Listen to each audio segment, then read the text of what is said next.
edificados, redarguidos, llenos del conocimiento de tu palabra. En el nombre poderoso de Cristo Jesús, te damos gracias. Amén. Y continuamos con la serie de la fe. Hablamos la palabra en el Evangelio de San Juan, en el capítulo 6.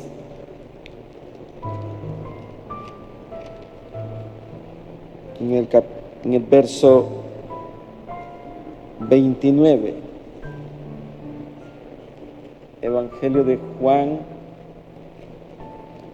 capítulo 6, verso 29. Y la palabra del Señor la leemos en el nombre del Padre y del Hijo y con la santísima comunión de su Espíritu Santo. Y dice así: respondió Jesús y les dijo: esta es la obra de Dios, que creáis en el que Él ha enviado. Y le dijeron entonces: ¿qué señal pues haces tú para que veamos y te creamos? ¿Qué obra haces? Nuestros padres comieron el maná en el desierto, como está escrito: pan del cielo les dio a comer. Y Jesús les dijo: de cierto, os digo, no os dio Moisés el pan del cielo, mas mi Padre os da el verdadero pan del cielo, porque el pan de Dios es aquel que descendió del cielo y da vida al mundo. Y le dijeron: Señor, danos siempre ese pan. Y Jesús les dijo: yo soy el pan de vida, el que a mí viene nunca tendrá hambre, y el que cree en mí no tendrá sed jamás. Amén. Pueden sentarse, amados. Amados, uno de los problemas del hombre es que el hombre necesita señales para poder creer. Se lo dijeron al Señor Jesús, que qué señal hacía Él. Y evidentemente que siempre la palabra del Señor, sabia, poderosa, mostró lo que verdaderamente Él era como Dios, y se mostró como tal al decir que Él era el pan del cielo y el que comiere de Él nunca tendría hambre. Y amados, hablando del tema de lo que es vivir por la fe, es que aunque faltara el pan físico, amados, la palabra de Dios está puesta de tal forma que, como dice ella, no solo de pan vivirá el hombre, sino de toda palabra que sale de la boca de Dios. ¿Por qué, amados? Porque ella es suficiente para alentar el alma decaída, el alma agobiada, el alma entristecida, el alma que no puede conciliar consigo mismo y necesita las verdades de Dios, para que las verdades de Dios nos alimenten nuestra fe. Por eso el texto dice: el justo por la fe vivirá, porque cuando nos adentramos en la palabra de Dios y conocemos más y más al Señor, entonces nuestra vida está basada en lo que Dios va a hacer en nosotros, en lo que Dios está haciendo con nosotros y en lo que Dios ya ha hecho por nosotros. De tal forma que en la persona de Cristo vemos la figura del Padre, la figura del Hijo, la figura del Espíritu Santo, tratando todas las cosas que el hombre necesita y requiere. Nosotros, amados, para podernos acercar a Dios, tenemos que vivir por fe. Nadie puede acercarse a Dios si no cree en Dios. La fe es lo que nos aproxima, lo que nos adentra a la misma presencia de Dios, para que por medio de ella nosotros podamos tener toda la riqueza de la gracia de Dios puesta al servicio de los hijos de Dios porque ese es el mensaje realmente de Dios. Si ustedes ven, la Escritura dice, y usted ve, amados, ¿para qué vino el Señor Jesús a esta tierra? ¿Acaso Él no dijo? Porque de tal manera amó Dios al mundo, que ha dado a su Hijo unigénito, para que todo aquel que en Él crea no se pierda y tenga vida eterna. Entonces, ese era el propósito, que el hombre no se pierda, que la especie humana tenga la posibilidad de ser redimida, de ser restaurada. El propósito de Dios no era condenar al mundo, a pesar de que el mundo por sí mismo ya se había condenado, ya se había perdido a causa del pecado. Es el hombre el que se pierde y no es Dios el que lo echó a perder. Sin embargo, Dios, conocedor de la naturaleza del hombre, tiene a bien enviar a su Hijo para restaurarlo, para levantarlo, para redimirlo y ponerlo en una situación inmejorable, porque cuando usted es un hijo de Dios, usted tiene todas las riquezas incalculables de la gloria de Dios, amado. Por eso Efesios es un libro maravilloso, contundente en cuanto a lo que el Señor tiene para nosotros, que nos ha puesto en los lugares celestiales, dice. Entonces, ¿cuál es la obra de Dios? ¿O qué es lo que el Señor está diciendo aquí en el texto? En el verso 29 dice, Jesús respondió, esta es la obra de Dios, que creáis en el que Él ha enviado. ¿A quién envió? Envió a Jesús. Entonces, el hombre, para empezar, tiene que creer en Jesucristo para que se operen todos los cambios. Ahí rapidito vean en Juan 3. En Juan 3, en el verso 18, dice, el que en Él cree no es condenado, pero el que no cree ya ha sido condenado, porque no ha creído en el nombre del unigénito Hijo de Dios.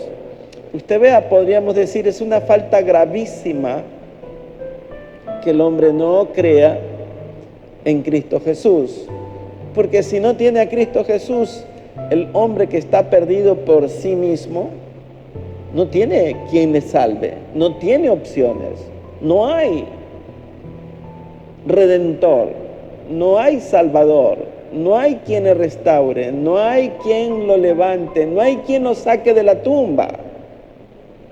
Entonces, cuando ustedes ven la actitud del Señor Jesús diciendo, yo soy el camino, la verdad y la vida, cuando Él dice, yo soy la resurrección, el que cree en mí, aunque esté muerto, vivirá.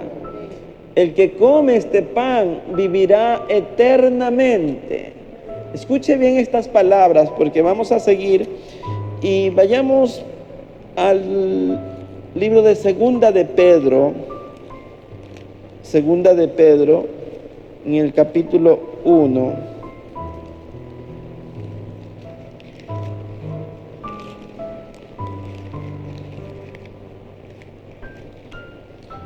Dice, el verso 1 dice, Simón Pedro, siervo y apóstol de Jesucristo, a los que habéis alcanzado por la justicia de nuestro Dios y Salvador Jesucristo, una fe igualmente preciosa que la nuestra. Gracia y paz os sean multiplicadas en el conocimiento de Dios y de nuestro Señor Jesús, como tales cosas que pertenecen a la vida y a la piedad nos han sido dadas por su divino poder, mediante el conocimiento de aquel que nos llamó por su gloria y excelencia. Ahora bien, dice, por medio de las cuales nos ha dado preciosas y grandísimas promesas, para que por ella llegaseis a ser participantes de la naturaleza divina, habiendo huido de la corrupción que hay en el mundo a causa de la concupiscencia. Usted vea, por medio de la fe, el Señor nos ha hecho grandísimas promesas. Por eso les dije que prestar atención, porque la palabra del Señor que dice, el que cree en mí, aunque esté muerto, vivirá. ¿No cree que esa es una de las promesas más hermosas y alentadoras que pueda tener todo cristiano para que podamos vivir confiadamente al margen de toda situación que pueda sobrevenir en nuestras vidas? Porque vendrán cosas a nuestras vidas, amados. Un día partiremos de este cuerpo, pero la promesa está allí, dice grandísimas, hermosas promesas, y esas promesas son divinas. Entonces dice que nosotros tenemos que ser participantes de la naturaleza divina. O sea, usted tiene una naturaleza divina. ¿Por qué? Porque cuando usted se une a Cristo, ya usted es un solo espíritu con Él. De esa forma, usted tiene una parte de Dios en su corazón. El Espíritu Santo, el Padre, el Hijo y el Espíritu Santo, dice el Evangelio de Juan, que vienen y hacen morada en nosotros.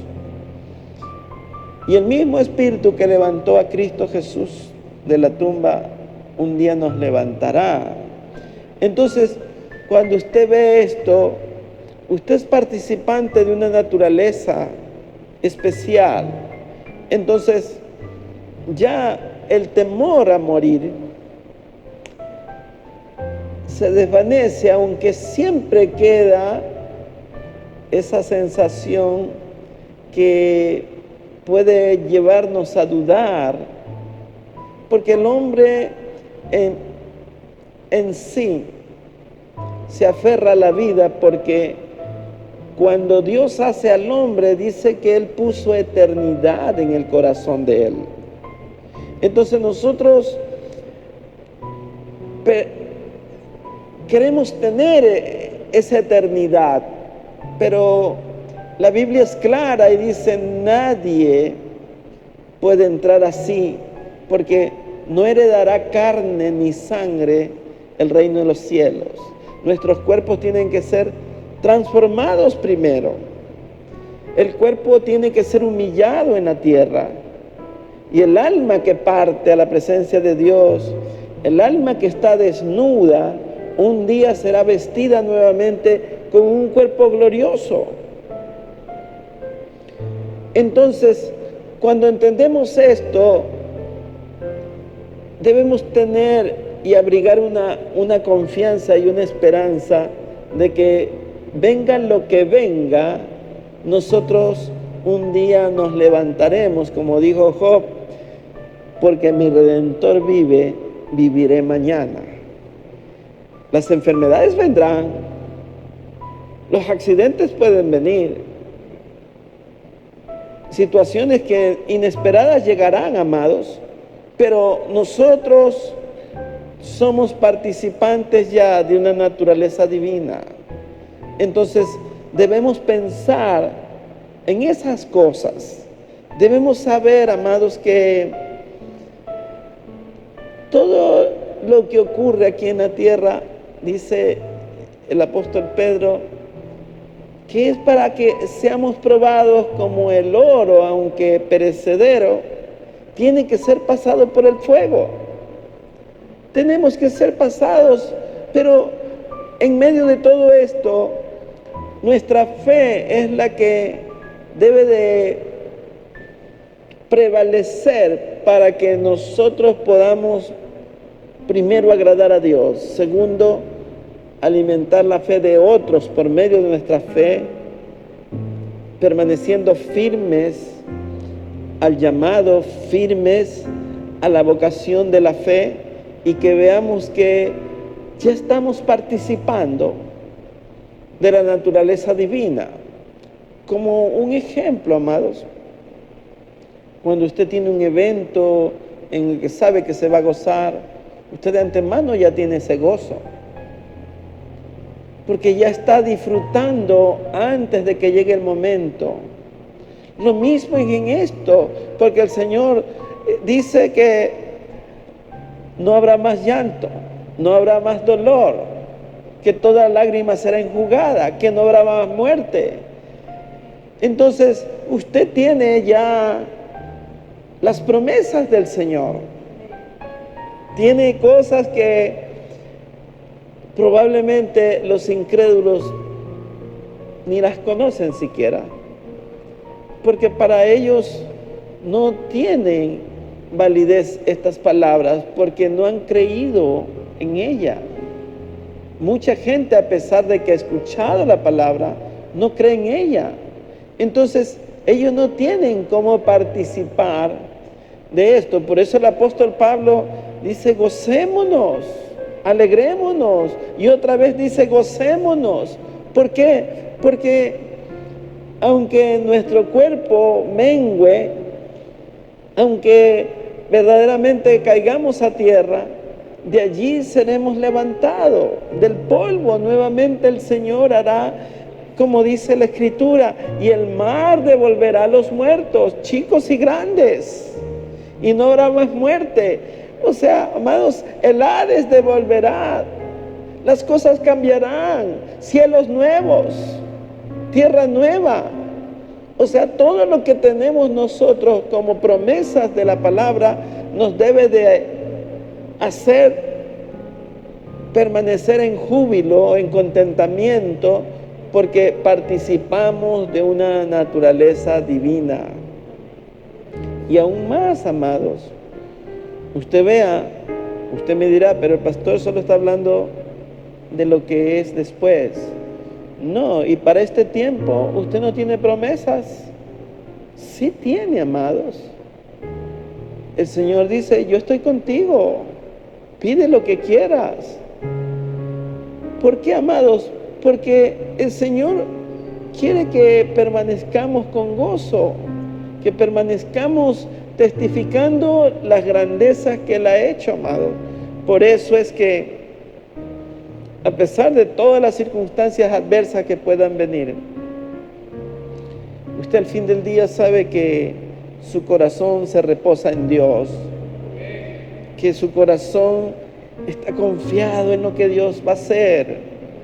Entonces, eso es participar de una naturaleza divina, porque cuando usted descansa, tiene esa paz, tiene ese consuelo, tiene esa confianza, su corazón se alienta por medio de las promesas de la palabra de Dios. Usted vea, el Señor nos da pautas hasta para sanar el cuerpo. Dice, ¿está alguno enfermo? Pide oración. Eso es algo divino. El incrédulo dice, no, tómate una pastilla. Pero nosotros sabemos que hay cosas que Dios nos puede sanar porque a Él le place. Y cuando a Él le place, amados, entonces tenemos que saber que para todo, amado, para todo hay un remedio. Alguien dice, hay remedio para todo, pero menos para la muerte. No, para la muerte hay remedio, amado. Jesucristo es el remedio, es la resurrección y la vida. Porque el incrédulo dice este dicho, amados, para todo hay remedio, menos para la muerte. No, amados, hay remedio para todo.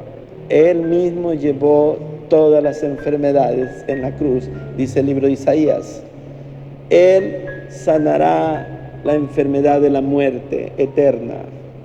A eso se refiere el libro de Isaías. Es la muerte eterna, amado, la que debe atemorizarnos. Porque el que no tiene a Cristo tiene muerte eterna, amado. Ellos no levantarán.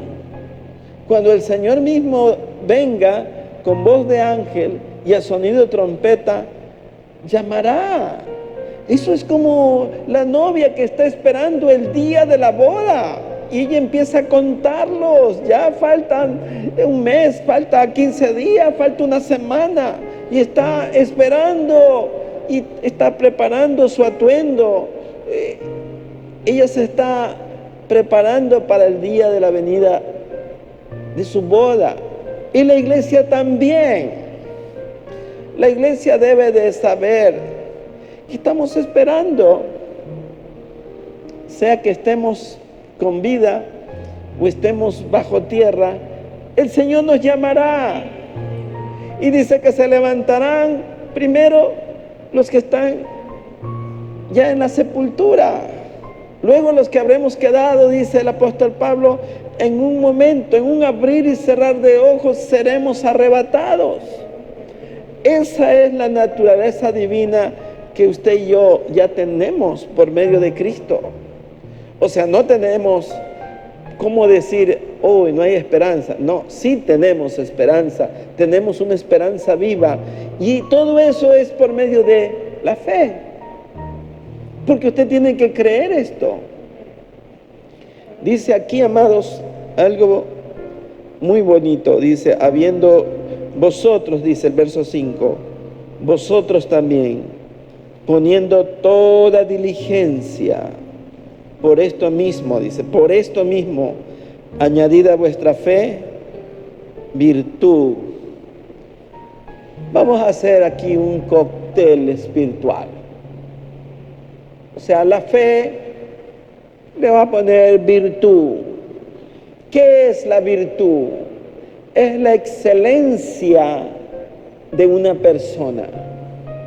Es lo mejor de una persona. Es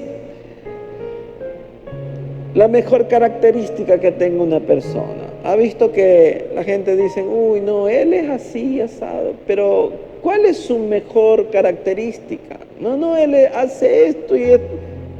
O sea, tiene virtudes que Dios ha puesto en nuestra vida, amado. Porque los hijos de Dios se vuelven virtuosos. Dice que a la fe tenemos que añadirle virtud. A la virtud, conocimiento. ¿Conocimiento de qué? Del Hijo de Dios, de Cristo Jesús. Porque cuando usted conoce a Cristo Jesús, entonces no hay nada mejor. Como dice el Salmo, no hay nada mejor en el cielo y en la tierra que yo desee, sino a Él. ¿A quién tengo yo en el cielo sino a ti, Señor? O sea, cuando usted, su único anhelo es Cristo, entonces, aunque fuere despojado de cualquier cosa material, inclusive si le fallare una persona cercana a usted, nadie le va a despojar el amor de Cristo. Entonces, en Él usted se fortalece y en ese conocimiento usted ya le añadió a la virtud y a la fe esto que es grandioso. Entonces ya son 3 elementos que tiene ese cóctel espiritual que lo va a usted llenando de esa gracia preciosa que lo lleva a participar de la naturaleza divina, amados. Entonces usted puede decir, no, pues sí, la palabra de Dios dice que todo lo que mi mano tocare, eso el Señor bendecirá. Es naturaleza divina. ¿Cómo puede ser que al poner la mano usted, Dios lo bendiga a lo que tocó? Es algo especial. Entonces usted le pone la mano a un hermano y Jehová te bendiga. Le pone la mano a sus hijos, Dios te bendiga, hijo. Entonces usted ya tiene poder divino, porque la palabra de Dios se lo está diciendo. entonces usted empieza a participar de la naturaleza divina. Porque muchas personas creen que en el cielo se van a dar cosas especiales. Y de hecho que sí. Pero no crea que tiene que esperar usted a llegar al cielo para empezar a volar. Su alma y su espíritu, amados, vuela en el Señor. Cuán grande es su fe, su esperanza. Usted puede verdaderamente alcanzar por medio de la palabra suya, la palabra profética que le dé a alguien, decir: Dios te va a bendecir. Yo voy a orar para que esto se dé. ¿Sabe por qué? Porque usted está orando con fe. Porque tiene su fe, el conocimiento de Cristo Jesús, que le ha dicho: pide lo que quieras, pedid y se os dará. Y yo os digo, pedid y se os dará. Y todo lo que pidieres en mi nombre, yo lo haré. ¿Eso no es divino? ¿No es la naturaleza divina?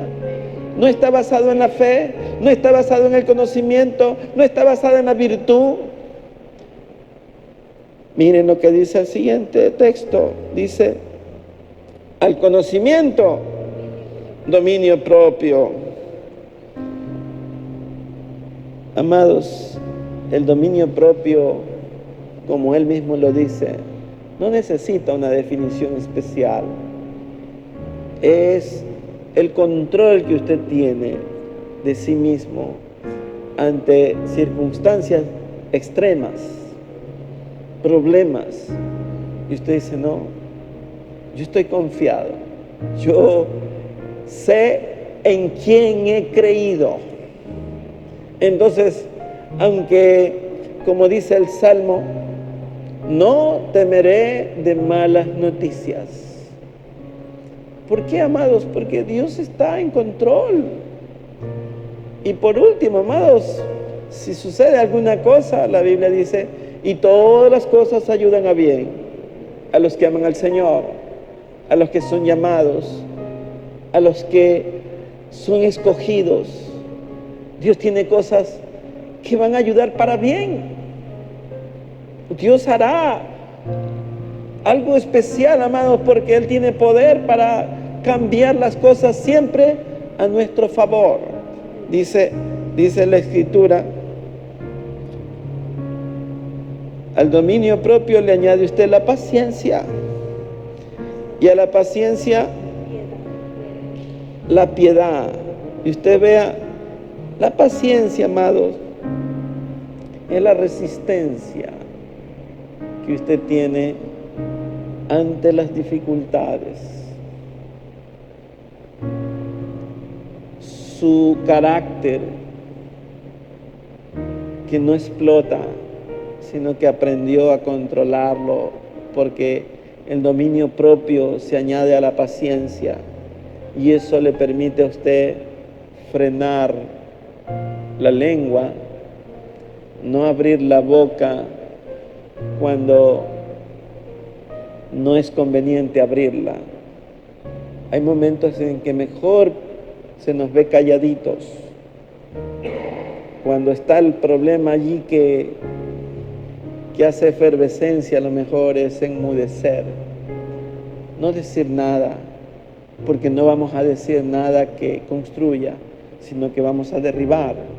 Entonces tenemos que tener cuidado, como dice el sabio Salomón: no dejes que mi boca me haga pecar.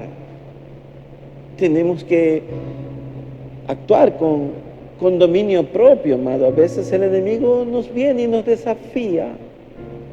El enemigo trata de buscar que explosionemos para que el nombre de Cristo sea vituperado, para que el testimonio de nosotros vaya por los suelos, porque el enemigo es atrevido y quiere siempre desafiarnos para ver, amados, cuál es nuestra conducta, cuál es nuestra naturaleza divina, porque de eso se trata, ser participantes de esa naturaleza divina. Pero ¿cómo podemos decir que participamos de la naturaleza divina si tenemos un carácter explosivo? Si reaccionamos como las personas que están en el mundo. Ese es el reto. Por eso dice, añádele paciencia, añádele conocimiento, a la virtud, a la fe. O sea, todo este cóctel espiritual es una mezcla de cosas que nos hace a nosotros divinos. Porque participamos de algo especial, amado. Porque si no, diríamos, a tu mal carácter, añádele el grito, el enojo, la falta de perdón, el rencor y el odio. ¿Qué le parece? Tremendo cóctel mundano, ¿verdad? Eso nos lleva a ser homicidas, rapidito, amados. Hay gente que ha matado porque los quedaron mirando mal. Ese es el carácter de Satanás. El carácter de Satanás es de un asesino. Él es homicida desde el comienzo. Usted vea cómo Caín se ensañó con su hermano y lo mató. Eso no es naturaleza divina. Esas son obras de la carne. Eso es obra de Satanás. Nosotros no somos hijos de Satanás.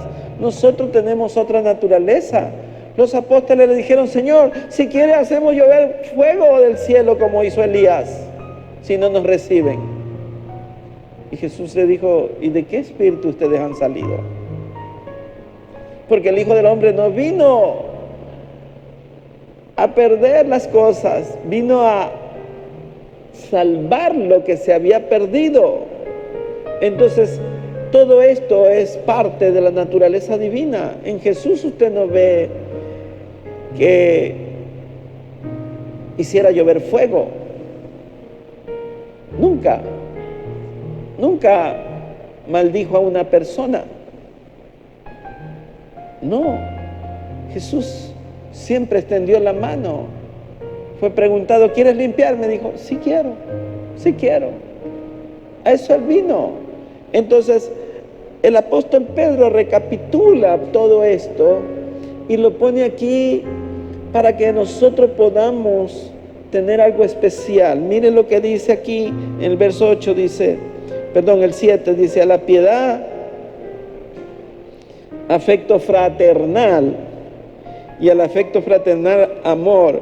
O sea, usted vea toda esa mezcla de virtudes, de cosas maravillosas que puede acumular una persona, que son los hijos de Dios. Los hijos de Dios tienen amor o no tienen amor, tienen afecto fraternal o no lo tienen, tienen piedad o no lo tienen, tienen paciencia o no lo tienen, tienen conocimiento o no lo tienen, dominio propio o no lo tenemos, tenemos fe o no tenemos.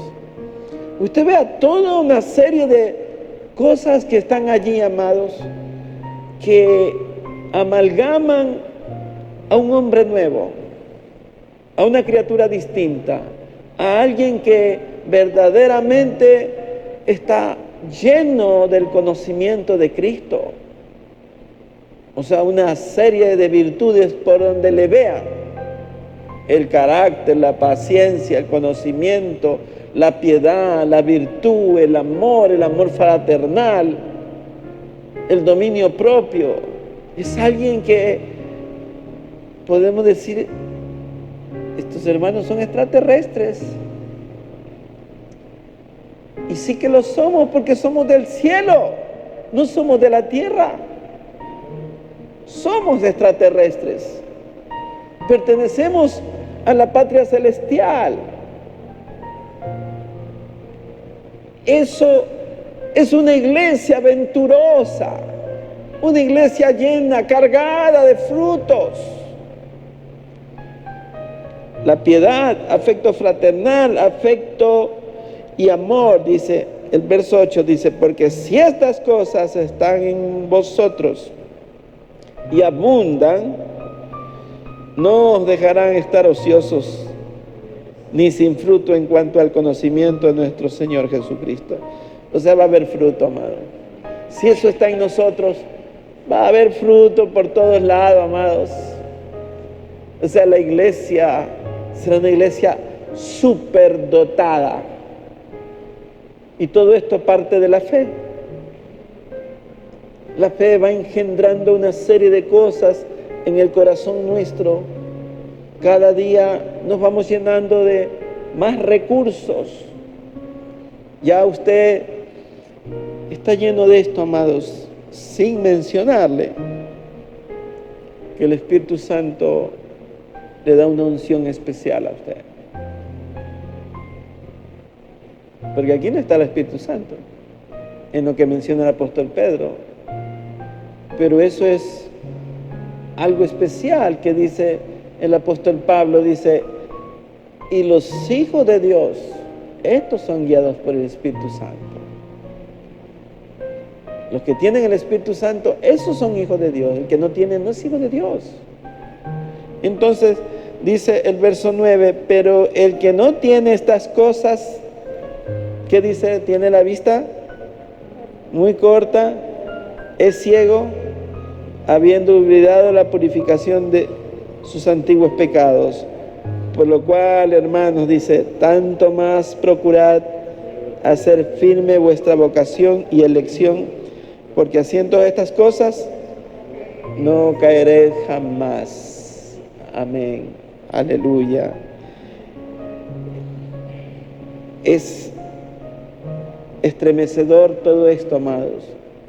Parecería que es una lectura llena de palabras, pero cada palabra tiene un peso espiritual, tiene una añadidura espiritual, tiene una dotación el cristiano de tantas cosas que es formidable la descripción de un cristiano. Porque si usted coge y analiza a un hermano y dice, este hermano está lleno de fe, está lleno de conocimiento, está lleno de virtud, está lleno de piedad, está lleno de dominio propio, tiene amor y tiene todas las cosas que quisiéramos nosotros dárselas a otros. Esto es algo que nos hace diferentes, amados. Nos hace tan diferentes. Esto nos replica el texto. Dice, y el justo por la fe vivirá. Porque usted tiene algo que es maravilloso, porque cuando usted reflexiona y recapacita en lo que es Jesucristo para usted, dice, yo soy el pan de vida. El que cree en mí, aunque esté muerto, vivirá. Cuando usted escucha que Él dice, y el que tenga sed, venga y beba de mí, de su interior correrán ríos de agua de vida. O sea, el Señor nos abunda con virtudes, con características que nos van a hacer diferentes a todos, amados, y nos va enriqueciendo. Esa es la gracia de Dios. Cada día vamos siendo más ricos en el Señor. Nuestro corazón se va ensanchando en la riqueza divina que Dios pone para nosotros, amados. Amén. Vamos a dar gracias al Señor. Señor Padre amado, te damos gracias por tu palabra. Gracias porque ella es viva y eficaz, Señor. Te ruego que el enemigo no nos arrebate la palabra al salir, Señor, que la podamos atesorar en nuestros corazones Que podamos, Señor, testificar que Cristo vive en nosotros. Ayúdanos, Señor. Reprendemos toda obra de la maligna, Señor, y la atamos en el nombre de Jesús. Padre, atamos toda cosa, Padre, contraria, que se levante contra el conocimiento tuyo, Señor, y lo llevamos a la obediencia tuya, Señor. Padre, en el nombre que es por sobre todo nombre, te damos gracias. Amén. Amén.